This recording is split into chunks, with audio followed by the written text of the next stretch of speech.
I read Autumn by Ali Smith. This is the first time that I've read this book.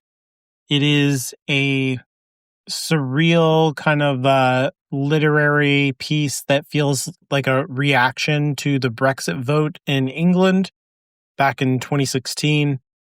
But it's so much more than that also. There's there's this really interesting relationship that the main character Elizabeth has with this older man who was musician and her neighbor when she was a little girl named Daniel. And you don't often see these kind of relationships depicted in literature anymore, where there's like a much older person and a very young person have a close friendship that isn't like a, you know, direct kind of mentorship or is in some way like exploitative or abusive. This friendship is like a really caring, complex, full, interesting relationship that feels very realistic to me, but brings into a kind of full relief the contrast that exists in human experience between someone who is very young in the way that they see the world and someone who is much older in the way that they see the world. And in ways that are sometimes surprising and would be the opposite of what you might expect. So, for example, there are times where Daniel is very playful and wants to play games, but Elizabeth wants to be very serious because she has an anxiety about being taken seriously, and she is also like very conditioned by the other adults in her life, especially her mother, to behave, quote unquote, properly. And so she doesn't want to play games. She wants to be proper because she wants to be taken seriously. But Daniel is interested in being playful because he understands that that is what makes life worth living. And that is the place that real learning should be located, I think. And there are many other examples of those types of inversions that feel really authentic to me in their relationship throughout the novel. But when the story starts off, when the novel begins, we're in Daniel's perspective, and it seems as if he has died. And we have no context about who he is or his past, or if this is, a kind of fantasy setting or something like that where he really is dead and this is kind of an exploration of the world of the dead, like Dante's Inferno or something. But in fact, what we come to understand is that he is in a kind of in and out of a coma, or he's basically dying. And this is his mind, drawing him away from reality and into he has an awareness that he's dying, and so that's informing his dream state.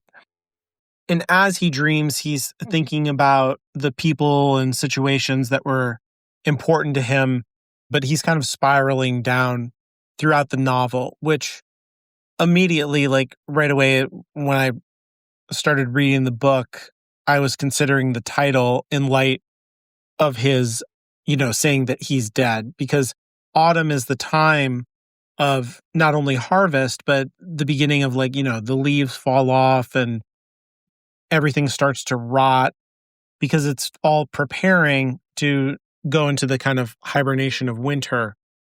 And so the energy of all of the seasonal plants has come to a close, and autumn is a season of passing away, basically. And so to start the book in that way feels very appropriate to me. It's strongly establishing a theme. And so that's part of what's really interesting, in terms of an inversion, to then immediately introduce a 13-year-old girl in Elizabeth as we kind of travel back in time in Daniel's memory to when he first meets her, because she has a school project where she's supposed to talk to one of her neighbors and interview them and learn about who they are. And so that would seem like the exact opposite of an autumn, But in a way, that is the point at which Elizabeth's childhood kind of comes to an end. And that is also a type of death, that the persona of who she was as a young person comes to a close and a new persona begins to emerge. Or maybe there's a kind of harvesting and a synthesis of the experience up to that point that kind of translates into the teenaged version of who Elizabeth is going to become. But the book is not located in that particular time and place for the whole thing. And in fact, like jumps around quite a bit throughout Elizabeth's life. And that's why I say that the novel is kind of surreal, because it's never really putting down roots in any particular place. So there's another interlude that happens that seems kind of absurd and is a little bit funny, where Elizabeth is trying to get her passport renewed, and she has to go through kind of absurd bureaucratic hoops. And she's told that like her picture for the passport is too small, like her head doesn't take enough space in the picture. And when she tries to fix it, it's still something else about the picture is wrong. And the reason that she is worried about a passport at all, because they're like, well, when are you traveling? Like, when do you need this passport by? She's like, well, I don't know. Maybe I'll travel, maybe I won't. But the real reason is because of the Brexit vote. And so England has decided that they are going to opt out of the European Union. And the anxiety around that leads her to have her passport handy in case she feels like she needs to leave the country, because she doesn't agree with the kind of conservative insularity that led to the vote and the rise in bigotry and violence that accompanies that whole situation. And a lot of the book has themes of intolerance and its effect on people, and the kind of like wasting of time that is happening in the absurd, bureaucratic runaround that she's going through for her passport. And so it's not just like, oh, government is inefficient and stupid, and they're making these dumb, weird choices about Brexit, blah, blah, blah, blah.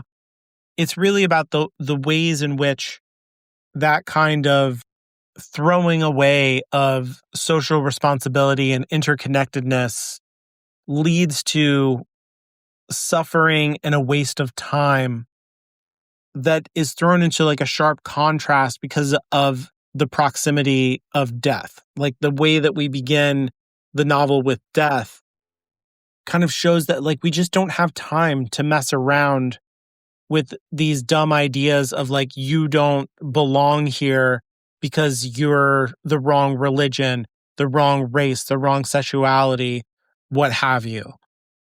Like, we're all here in this life. There's no reason to cause other people to suffer other than because you are in pain and you can't cope with it. I think that's a lot of what is happening in the book. And it jumps around, like I said, between Elizabeth's childhood, her time in college, and then her time as an adult. And when she's grown up, Daniel, his health has declined. He's over 100 years old. And he goes into hospice care because he is dying. And she goes and reads to him every day, because they had this whole relationship around the reading of books and how she would tell him what she was reading, and they would talk about it. And he introduced her to all kinds of other art, not just books, but actual, like picture art and music as well, because he's a musician. And she would share, like I said, the things that she was experiencing with him, and they would talk about those things in a way that peers do, and not just like him being a kind of, he's the grown-up, she's the child mentor relationship. And because of his helping her to cultivate that artistic sense and her appreciation of it, and also her self-confidence. Because he took her seriously, she was able to take herself seriously. She ends up becoming an art history lecturer at London University. But she has problems with forming romantic relationships. She dates men and women, but she can never get really close to them because she has this strong attachment to Daniel. And it's not clear if she wants it to actually be romantic or if she's just conflicted and wants something that is as deep as that relationship felt to her in her childhood, because it was at such a fundamentally formative time for her. Like, is anything ever going to be able to compare to that for the rest of her life? But I think her strong love for him is what compels her devotion in going to see him while he is in this coma-like state.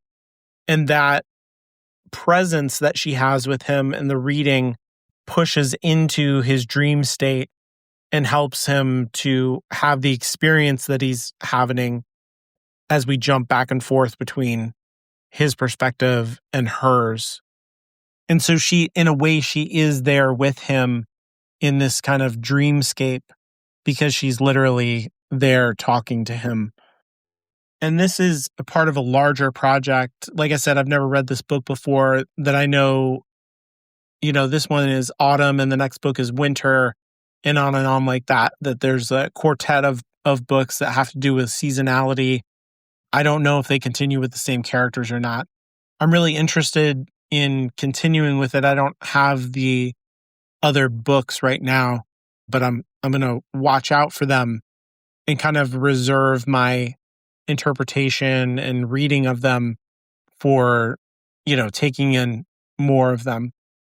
But I also don't feel like I fully understood what she was doing until it was getting close to the end. And the book's not very long, but it feels like it is charged with the very moment of this happening. And so when I looked up, like when did the book come out and stuff, it was written right in the midst of it. So it feels very, like I said, emotionally connected to the Brexit moment, even though not all of the book takes place in that context. But I think that it kind of frames the way in which, it shows like, oh, these are the things in life that give it a deep, rich meaning.